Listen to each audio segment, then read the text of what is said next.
हमारे देश की राजधानी दिल्ली में,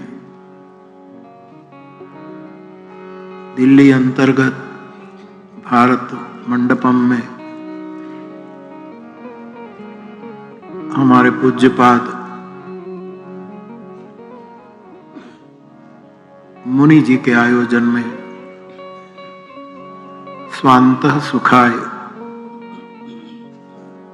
इस कथा का आयोजन हुआ, जिसका केंद्र बिंदु है मानस सनातन धर्म। विषय में प्रवेश करे इससे पूर्व मैं मुनि जी के चरणों में प्रणाम करता हूं। विशेष रूप से आज राम कथा के मध्य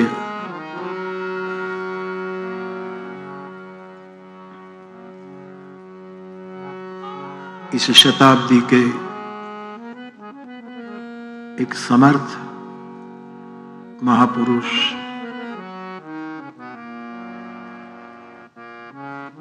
कोई भी विशेषण की जिसको जरूरत नहीं है, ऐसे कोशों के अनुज पूज्य शैलेंद्र जी पधारे। आपने व्यासपीठ को आदर दिया, ग्रंथ अर्पण किया। मैं आपका स्वागत करता हूं, प्रणाम करता हूं। और दिल्ली विधानसभा जो सबसे पहली विधानसभा है, आप बारडोली पधारे। आपने भी इसका छोटा सा इतिहास सरदार पटेल के बड़े भैया की स्मरण करते हुए बताया था। आप सहज रूप में कथा में पधारे, आपने अपने विचार प्रस्तुत किए। मेरी व्यासपीठ आपका आदर करती है। आपको भी मेरा नमन। मुझे पूज्य भगवान ने, मुनि जी प्रभु ने प्रेम प्रेशर से कहा था कि आपको विधानसभा में आना ही आना है। और दिल्ली की यानी हमारे देश के लोकतंत्र की सबसे पहली ये विधानसभा है। वहां हम सब व्यासपीठ का स्वागत करना चाहते हैं। मैंने सुन लिया, वो कहते गए, मैं सुनता रहा। फिर मैंने धीरे से कहा कि मना करना मुझे अच्छा नहीं लगता, लेकिन मैं कोई सम्मान, कोई बस आपके दिल में भाव उठा, ये सबसे बड़ा सम्मान है। और आप विधानसभा छोड़कर मेरी प्रेम सभा में आ गई है, ये सबसे बड़ा सम्मान। आपका आदर शिरोधार्य, लेकिन मैं कोई प्रमाण पत्र, अवार्ड, सम्मान आदि आदि न स्वीकारने का कोई वो भी नहीं है, कोई जिद भी नहीं है। लेकिन प्रत्येक व्यक्ति को अपने स्वभाव की स्वतंत्रता समाज को देनी चाहिए। समाज हमारी सहजता पर आक्रमण करे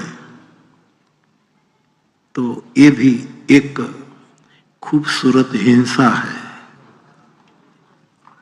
और मुनि जी तुरंत मान गए। एक महाराज जी, आपको भगवान आपके मुख, लेकिन आप बहुत प्रैक्टिकल है। 14 साल में राम की बात सुनते सुनते आपको वैराग आ गया। मैं चाहूंगा कि 9 दिन कथा सुनते सुनते आपको अनुराग आ जाए। और वो है आप में, वो है। कोई ऐसा महापुरुष नहीं हो जिसके आप मिले ना हो। ये आपके हृदय की उदारता है, क्योंकि धर्म में संकीर्णता आ जाती है, अपने अपने आग्रह आ जाते हैं, तब शब्द तो अच्छा नहीं है लेकिन कहना पड़ेगा कि कुपमंडुकता आ जाती है। हम क्यों सनातन धर्म की संवादी चर्चा कर रहे हैं? क्यों? मुझे लगा कि आज के काल में, देश काल और आज के समाज में इसकी जरूरत है। इसमें किसी को निम्न दिखाने की कोई वो नहीं। हमारे तुलसीदास जी ने लिख दिया है कि को बड़ छोट कहत अपराधो, ये श्रेष्ठ, ये निम्न, ये भेदी, ये भेद पैदा करना ही बहुत बड़ा अपराध है। सब अपनी अपनी जगह पर है। तो अब बहुत प्रैक्टिकल है, इसलिए मैं प्रणाम करता हूं अध्यक्ष महोदय को भी। ये ना समझे कि बापू क्यों नहीं आए, मिलना ही है तो यहां मिल लिया, और क्या। संतन को कहां सीकरी काम। तुलसीदास जी को सीकरी बुलाया गया था, राजधानी तब थी मुगल काल की, और गोस्वामी जी को बुलाया गया कि महात्मा आप आओ, तो तुलसीदास जी ने उपेक्षा नहीं की, लेकिन कहा कि अरे कुंभन दास जी को बुलाया था अष्ट सखाओं में से, तो आपने एक पद लिखा था कि आवन जावन पहनिया टूटे, आने जाने में मेरी जुतियां घिस जाएगी, और बिसर गयो हरि नाम, मैं हरि नाम को भूल जाऊं, इसलिए मैं जहां हूं वहां ठीक है। आप को हनुमान जी बहुत बल दे, दिल्ली की जनता की बहुत सेवा करने का, और इस बल का फल आप न लो, केवल रस पियो और फल जनता को दे दो। ऐसा आपको सामर्थ्य प्राप्त हो। तो आपको भी नमन करता हूं पुनः, मुनि जी भगवान को, आपके विश्व शांति केंद्र के सभी सदस्य, देश विदेश के सभी महानुभाव, सभी को भी मैं आदर दे रहा हूं। और आप सभी मेरे श्रोता भाई बहन, और हमारे प्रेम पारस, वो भी कहाँ चला गया, जो गिटार वादक, हाँ हमारा ये दीवाना ओशो प्रेमी है, उसको भी मैं आदर दे रहा हूं, स्वागत कर रहा हूं। सभी को मेरा प्रणाम। जय सिया राम।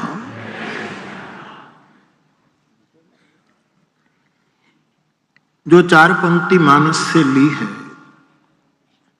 इसमें प्रथम पंक्ति भगवान राम के शब्द है। भगवान का वनगमन, राम लखन जानकी सुमंत के रथ में विराजित होकर अयोध्या की जनता को सोई छोड़कर, जागेंगे तो हमें वन में नहीं जाने देंगे, पिता वचन का प्रश्न है, और विश्व मंगल का एक बहुत बड़ा राम के सामने लक्ष्य है। इसीलिए लोग सोए हैं और प्रभु निकल गए। सुबह श्रृंगवेरपुर पहुंचते हैं। ये निषादों की नगरी है, जो समाज का आखिरी समाज माना गया। यद्यपि दशरथ जी निषाद राज को मित्र समझते थे, ये बड़ी क्रांतिकारी रिश्तेदारी थी कि एक सम्राट चक्रवर्ती दशरथ, दूसरे अर्थ में कहूं तो ब्रह्म का बाप, वो एक निषाद, एक केवट जाति, एक वंचित उपेक्षित समाज का आखिरी हिस्सा, उसके साथ सखत्व रखते हैं। ये निषाद की नगरी श्रृंगवेरपुर गंगा के तट पर सुमंत रथ लेकर जाते हैं।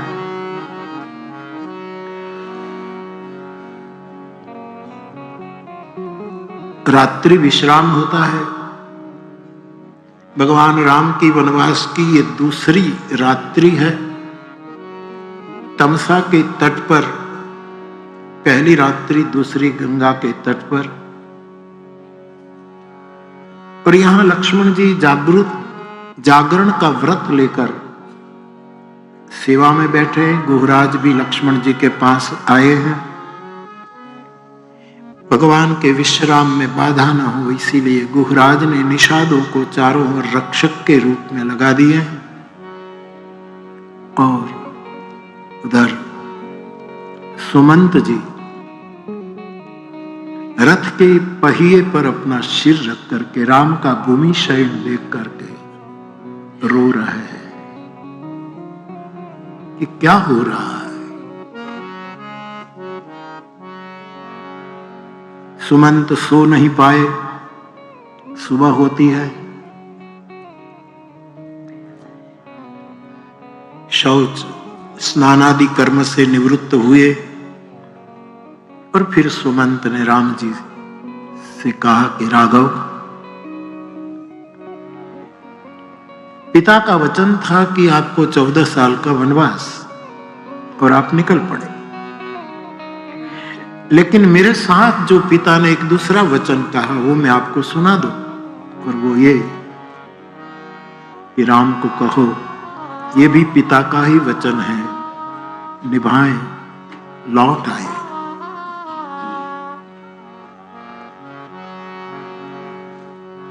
पिता का वचन को निभाना धर्म है राघव। दूसरी आज्ञा विशेष होती है, आप पालन करो। धर्म यही कहता है।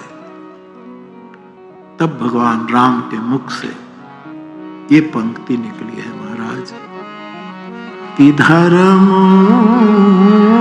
न दूसर सत्य समाना,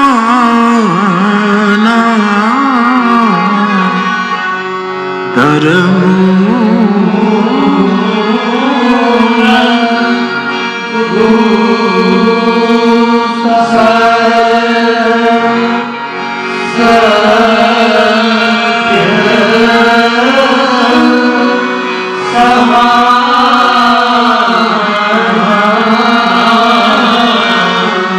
सत्य का जिन्होंने निर्वहन किया है, ऐसे पौराणिक पात्रों के दृष्टांत भी वहां दिए गए।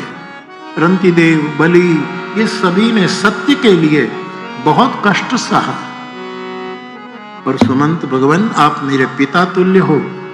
सत्य के समान जगत में और कोई धर्म नहीं है। सत्य के समान कोई धर्म नहीं। सत्य सर्वोपरि है। और मैं कहूं इतना पर्याप्त नहीं है। यद्यपि राम ब्रह्म है, फिर भी कहते आगम निगम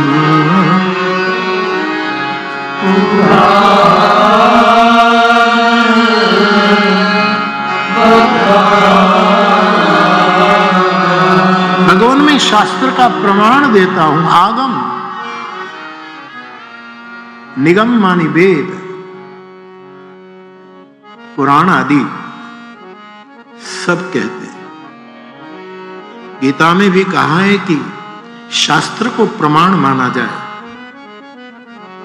तो महाराज मैं प्रमाण देकर कहता हूं कि सत्य के समान दूसरा कौन धर्म है। और वो धर्म आज मुझे सुलभ हुआ है, पिता की आज्ञा निभा करके। और मैं उसको छोड़ दूं तो ये वचन राम के है। दूसरी पंक्ति, भगवान राम वन यात्रा में जाते हैं। कौल, किरात, भील, आदिवासी, गिरिवासी, वनवासी लोग राम के पास आते हैं और भगवान राम इन लोगों के साथ बैठकर ऐसे बातें कर रहे हैं। और वहां गोस्वामी जी को लिखना पड़ा कि वेद वचन मुनि मन अगम। वेद के वचनों को और मुनियों के मन को, जो ब्रह्म अगम है, सुलभ नहीं है। ते प्रभु करुणा ऐन, ऐसे प्रभु करुणा मूर्ति, बचन किरातन के सुनत, जिमि पितु बालक बैल। इन पीरों के वचन ऐसे सुन रहे हैं जैसे कोई बाप अपने बच्चों की बातें सुन रहा है। क्यों? राम ही केवल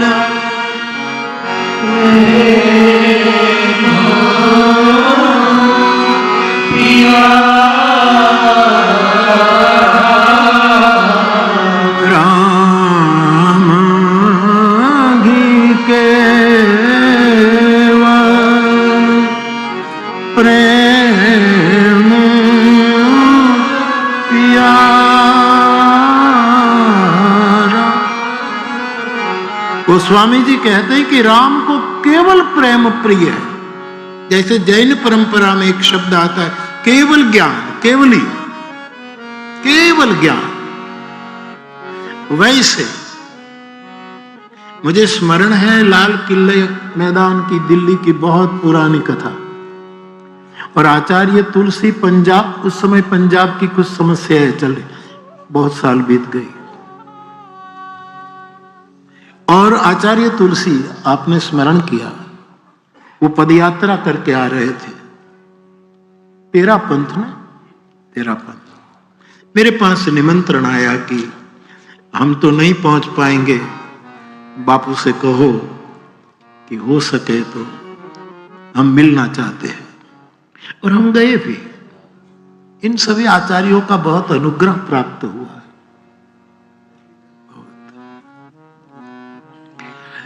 तब मुझे स्मरण है कि आपने मेरे पास, मेरे सामने केवल ज्ञान की बातें रखी थी कि केवल ज्ञान एक बहुत बड़ा उपाय है। उपाय, कोई दबाव नहीं डाला कि एकमात्र यही उपाय है, लेकिन ये बहुत प्यारा शब्द है, केवल ज्ञान। मैंने कहा भगवान ये तो अद्भुत है, लेकिन मैं तो रामचरितमानस लेकर घूम रहा हूं, उसमें लिखा है केवल प्रेम, केवल प्रेम, केवल प्रेम। प्रेम के दूध में, केवल प्रेम के पई में केवल ज्ञान शक्कर की तरह घुल जाता है और तब प्रौत हो जाता है। तो तुलसी कहते हैं राम को कोई पूजा प्रिय नहीं है, कोई पूजा करे तो करे, कोई फूल चढ़ाए, पत्र चढ़ाए, जल चढ़ाए, जो भी करे, लेकिन राम को केवल प्रेम ही प्रिय है। इस सनातन धर्म का दूसरा सूत्र है प्रेम, प्रेम। मुझे ओशो के वचन सुनाए गए कि हम जब किसी पौधे से एक फूल तोड़ते हैं और भगवान को चढ़ाते हैं, फूल हमारा नहीं है, पौधे का है। पौधा हमारा नहीं है, बाग का है। बाग हमारा नहीं है, किसी मालिक का है। तो फूल से हमारा कोई नाता नहीं, हमारापन फूल से है ही नहीं। और जिसके चरणों में हम फूल चढ़ा रहे, वो चरण परमात्मा के हैं, वो भी हमारे नहीं। फूल दूसरे का, चरण दूसरे का, वो चढ़ाना अच्छी बात है, लेकिन ओशो कहते हैं परमात्मा को चढ़ाने के लिए तो व्यक्ति के पास अपना प्रेम पुष्प होना चाहिए और वो ही प्रेम चढ़ाना। ये ओशो का वक्तव्य है। ये शरीर रूपी एक पौधा, अब मैं उसको थोड़ा विस्तार करूं, ये शरीर एक पौधा है संसार की वाटिका के, उसमें जो केवल प्रेम है। खलील जिब्रान तो वो कहता है कि प्रेमी को कोई भी चीज दो अधूरी है, प्रेमी को अपने को ही दे देना पड़ता है, वो सबसे बड़ी गिफ्ट है, सबसे बड़ी, अपने को ही देना पड़ता। तो राम को प्रेम प्रिय है, केवल प्रेम प्रिय है। शबरी के पास क्या था? केवल प्रेम। केवट के पास क्या था? केवल प्रेम। राग ने कुछ चूके करा दी, अंत तो गत्वा अहल्या के पास क्या था, केवल अनुरागा। तो ये वचन तुलसी के है। तीसरी पंक्ति जो उठाई है वो एक परम साधु, सब विधि साधु भरत, आपके मुख से पंक्ति निकली है कि जेगी विधि प्रभु प्रसन्न मान होई,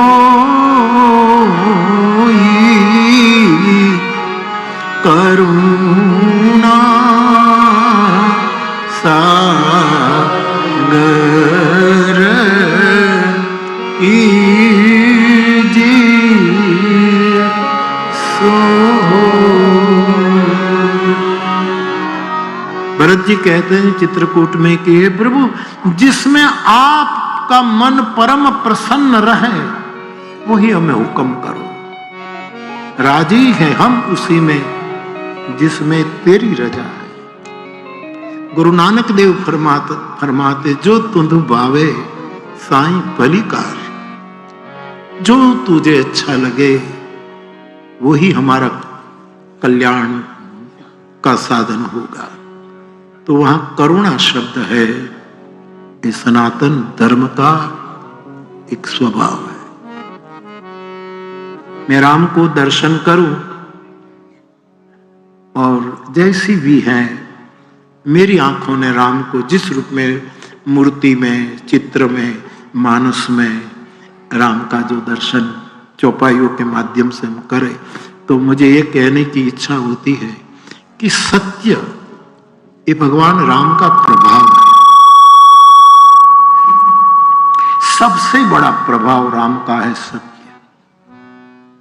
ये हाथ में धनुष बाण धारण करते हैं। धनुष बाण तो कई लोगों ने धारण किए, परशुराम जी भी रखते थे, अन्य शस्त्र भी परशुराम जी रखते थे,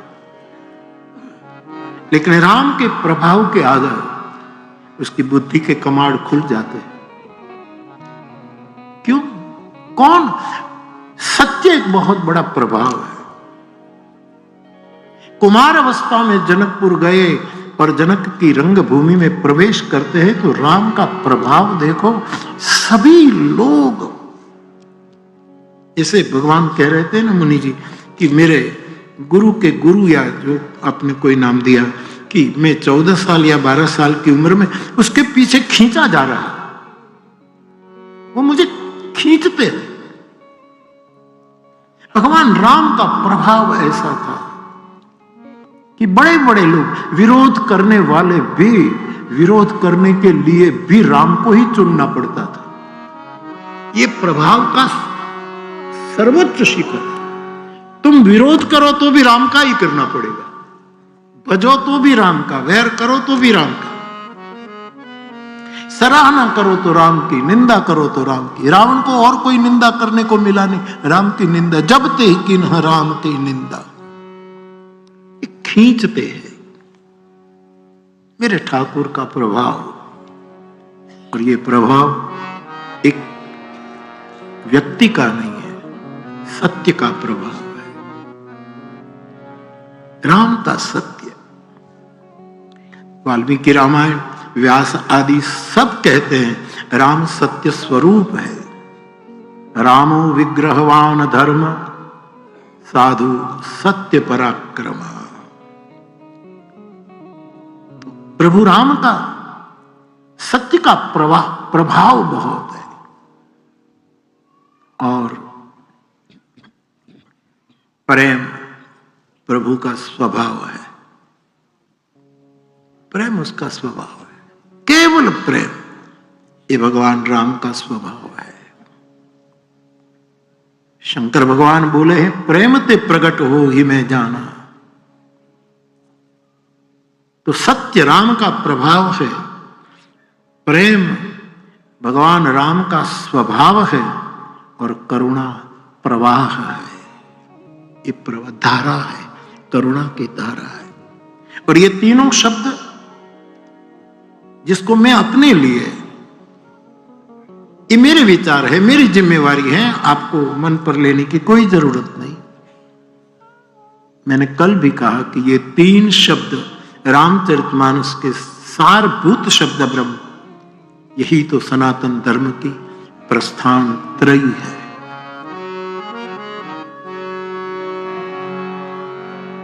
और जैन परंपरा ने जिस शब्द को बहुत स्वीकारा, उसके बारे में सोचा, जिया, वो है परम धर्म श्रुति विदित अहिंसा। परम धर्म श्रुति विदित, वेद विदित, वो है अहिंसा।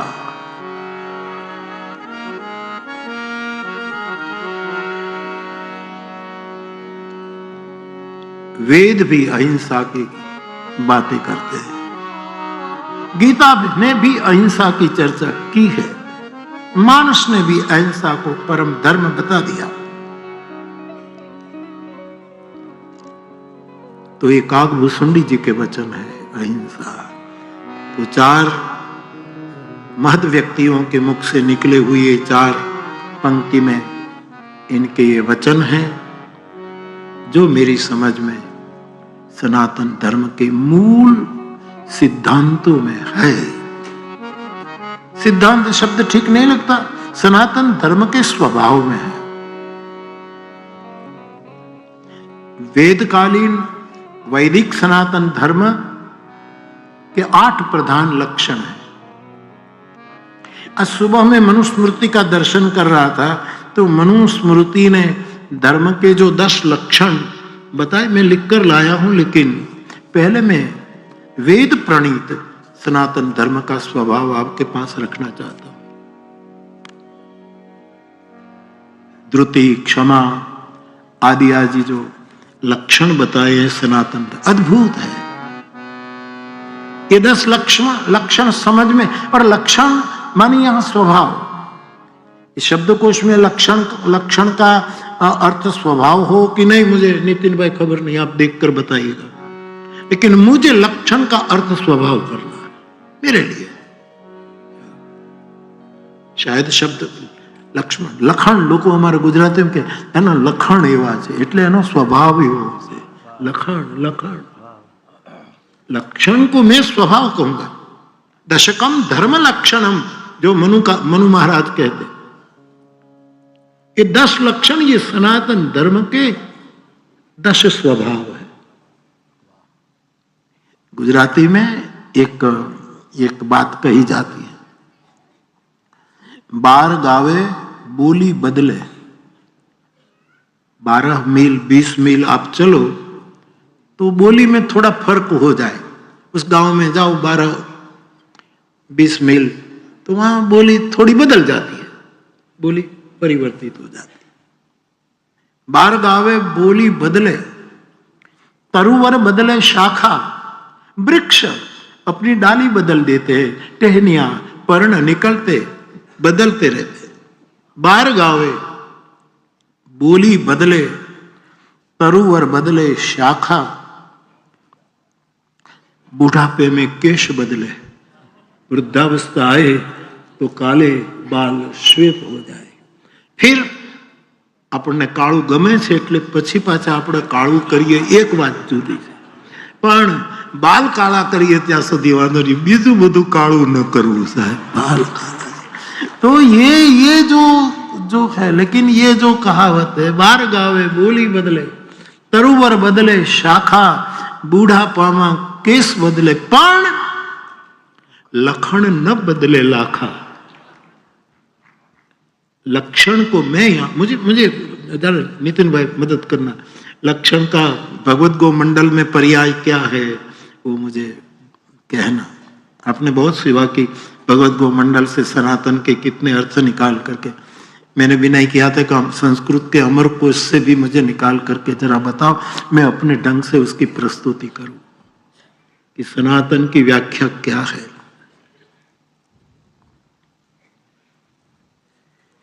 तो लक्षण मानी स्वभाव। तो जो सनातन धर्म है, मुझे क्षमा करें, लेकिन जो कट्टरता छोड़े, हठाग्रह छोड़े, दुष्ट तर्क छोड़े और विरोध ही करना है ऐसा जिसका प्रकृति है, जिसकी वो न स्वीकारे तो कौन चिंता करे। बाकी जो 8 अंग सनातन धर्म के बताए हैं, मनु वाली बात कल करेंगे, लेकिन 8 अंग जो बताए कि सनातन धर्म किसको खाए, और 8 के प्रमाण मुझे गुरु कृपा से रामचरितमानस में मिलते हैं। शब्द बदल गया हो लेकिन अंतरंग आत्मा एक है। सबसे पहला सनातन धर्म का, मेरे भाई बहन, हम सनातन धर्म जिसको आकाश भी छोटा पड़ता है, गगन सिद्धांत, सबको सनातन। अब समंदर जैसा सनातन धर्म को कहूं तो एक सीमा आ जाएगी कि समंदर को भी सीमा है। पर्वत के समान कहूं तो शिखर की ऊंचाई की भी एक सीमा है। एवरेस्ट तक ले लो, फिर ऊपर वन जंगल की उपमा दूं तो भी उसकी मर्यादा है। वनस्पति की गिनती भारतीय सभ्यता ने 18 बार की है, थोड़ी सीमा आ गई, 19 बार वनस्पति नहीं है। काग बापू ने लिखा है, भर 18 ये वृक्ष भजे, हे ईश्वर 18 बार वनस्पति तारू भजन करे।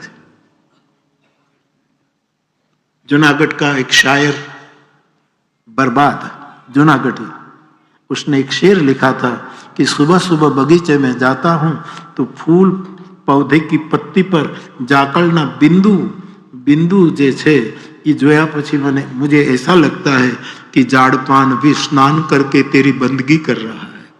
ऐसा आपने लिखा है। भार 18 वृक्ष भजे।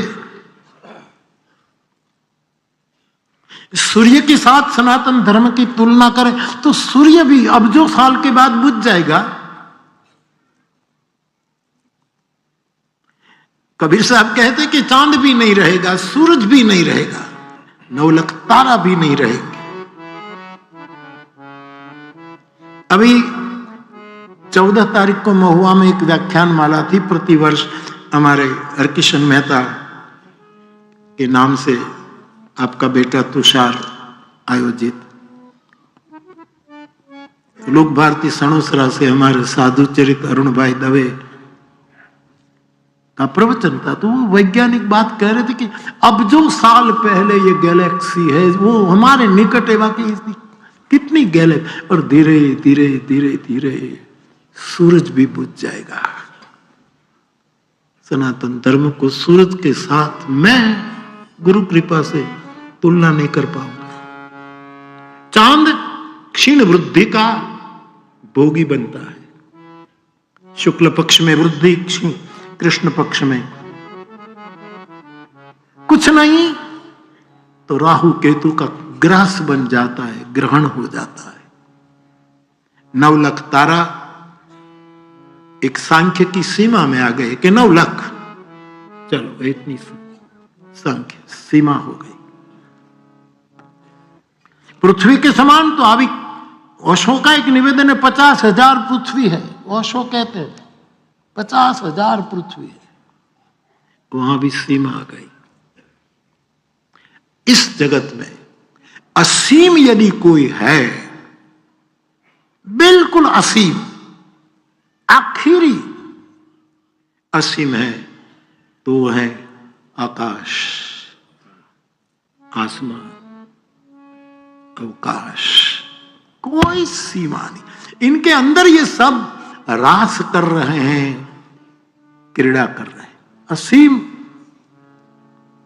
इस आधार पर गुरु कृपा से मैं कहना चाहूंगा, सनातन धर्म वो है जो गगन सिद्धांत, गगन स्वभाव, नोट सिद्धांत, असीम असीम निसीम आकाश, आकाश की तरह। भगवान विष्णु सनातन है, इसलिए हमारी प्रार्थना ने भगवान विष्णु को कहा गगन सदृशम, हे सनातन पुरुष। तो गगन सदृश है। तो सनातन धर्म जो है उसका कोई न स्वीकारे तो जबरदस्ती क्या करे। ये तो चिंतन है, ये टॉक है, ये आपके साथ मेरा संवाद है। यहां कुछ सिद्ध नहीं करना है, शुद्ध को समझना है। कोई वस्तु सिद्ध नहीं करनी, जो शुद्ध है, परिशुद्ध है, परम शुद्ध है, उसको समझना है। और समझ में आ जाए तो स्वीकार करें, न स्वीकार करो तो इसमें सनातन धर्म को कोई तकलीफ होने वाली नहीं है। और खास विषय इसीलिए भी सहज यहां उठा लिया क्योंकि सनातन धर्म पर, मूल में सनातन धर्म है, लेकिन इनकी शाखा प्रशाखाएं मूल को भूलकर सनातन धर्म के निंदा, उसके शास्त्रों में भेड़ से, उसके देव देवियों का अपमान, ये सब जो हो रहा है, इसके लिए पुनः एक बार मानस की मशाल लेकर मैं निकला हूं। अकेला निकला हूं, न कोई नेटवर्क है, न मेरे पास लोगों का, न सत्ता का, न कोई समर्थ, मैं केवल अकेला निकला हूं। और इस मशाल का नाम है मानस मशाल। जैसे एक बार परम सदगुरु, परम बुद्ध पुरुष कबीर साहब काशी की बाजार में मशाल लेकर निकला था। तो एक जागृति आई, मेरे युवान जनता सनातन धर्म को समझे। धर्म मानी तिलक आदि नहीं, ये तो अपनी अपनी ओळख परिचय है, करो ना करो। धर्म मानी शुद्ध अध्यात्म। और गीता कहती है स्वभाव के समान अध्यात्म कुछ नहीं है, स्वभाव ही अध्यात्म है। तो वेदों ने 8 वस्तु सनातन धर्म की, हम सोचे सत्य हो तो स्वीकार करे प्रेम से, और फिर करुणा के प्रवाह में सबको आप्लावित करे, उसको बहाए। खास करके युवान भाई बहन। गांधी जी ने कभी कहा था कि वैदिक हिंदू सभ्यता, हिंदू धर्म और हिंदू होने का मुझे गौरव है, ऐसा गांधी का वाक्य है।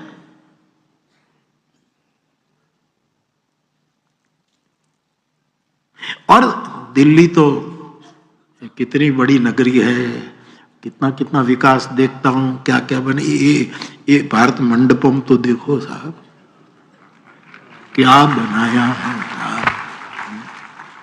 बहुत बहुत बधाई देता हूं यशस्वी प्रधानमंत्री जी को।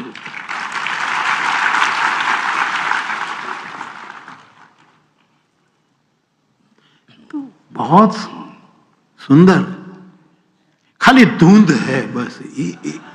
अब धुंध का अर्थ जो करना सो करो ना। थोड़ा कोहरा है, लेकिन सूरज निकलते 8-9 बजते हैं तो सूरज निकलने लगता है तो धुंध हटने लगती है। बाकी बहुत सुंदर लगता है। फिर भी मुझे गांधी समाधि पर मैं गया दर्शन करने कल, तो मुझे नोंद पोथी दी कि बापू कुछ मैंने लिखा है कि दिल्ली का दिल गांधी समाधि है। बाकी सब अंग है, कोई हाथ है, कोई पैर है, कोई मस्तक है, कोई है, लेकिन यदि दिल है, धड़कन है, तो जिस महापुरुष ने कहा था कि हिंदू होने का मुझे गर्व है, यानी ये संकीर्ण उद्घोषणा नहीं है,